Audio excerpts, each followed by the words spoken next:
kitchen. We're gonna have a separate kitchen because we don't want our house to burn down. Wait a second, where'd you hear that from?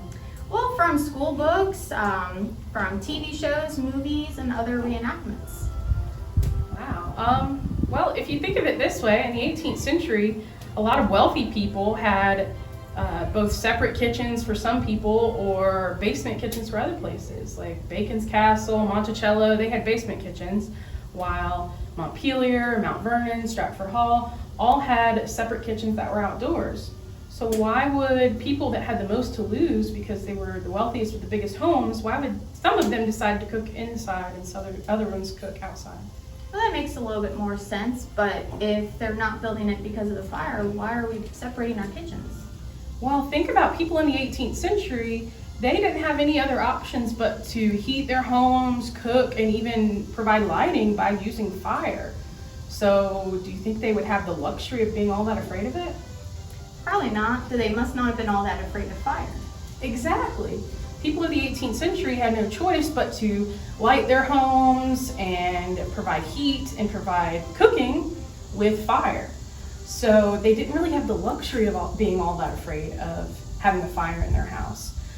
And also, you see separate kitchens at different levels of society. So if it was something that was absolutely required, more and more people would have it, but not everybody in every geographical location has it. People in the north are less likely to have separate kitchens. And if it was really necessary for fear of fire, they would have it a lot more often. Not to mention, by the early 19th century, people had separate kitchens that were connected by a colonnade or a breezeway that would actually connect it to the kitchen but still keep it detached. So why would they do that if they were afraid of fire? Wouldn't it mean that they are more likely for the fire to spread? Those sorts of things tell us it's not so much a fear of fire. Okay, so for middle class though, why would we want the added expense of a separate kitchen? That's a fantastic question.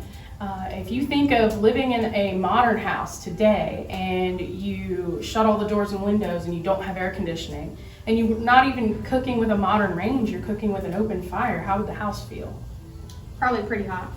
Pretty hot and miserable. So people that had middle class and above budgets in the South are more and more likely to have separate kitchens in the 18th century.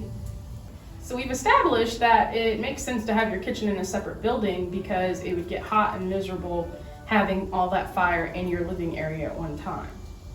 Yeah, that makes sense, but it can't be the only reason for a whole separate structure. So lots of primary sources, especially from Virginia, tell us that people wanted to keep a separate kitchen to keep the cooking smells out and also to keep the heat out from cooking. There are modern historians that even theorize that separate kitchens became more and more popular as it became more prevalent to see enslaved servants doing the cooking, and that the idea would be to keep their working and living areas separate from the living area of the elite landowning class. They wanted to keep those social lines very strictly drawn. So between those two things, those are the best things that we have evidence for to provide reasoning for why they have separate kitchens. Yeah, that makes a whole lot of sense. I just don't understand why we were taught differently in school. Neither do I. I think sometimes the past becomes shrouded in mystery when all we really need is a little bit of context and common sense.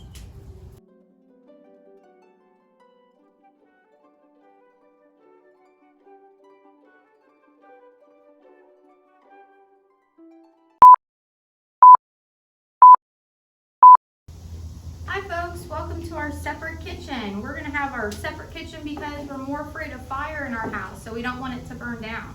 Whoa, wait a minute. Where did you hear that from? From everywhere, history books, TV, reenactments.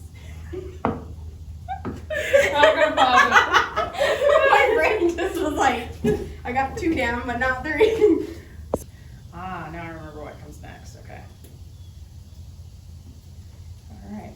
Well, by the 18th century, most wealthy people in Tidewater, Virginia, in all of Virginia, wait a minute, take 2. Let me pause this.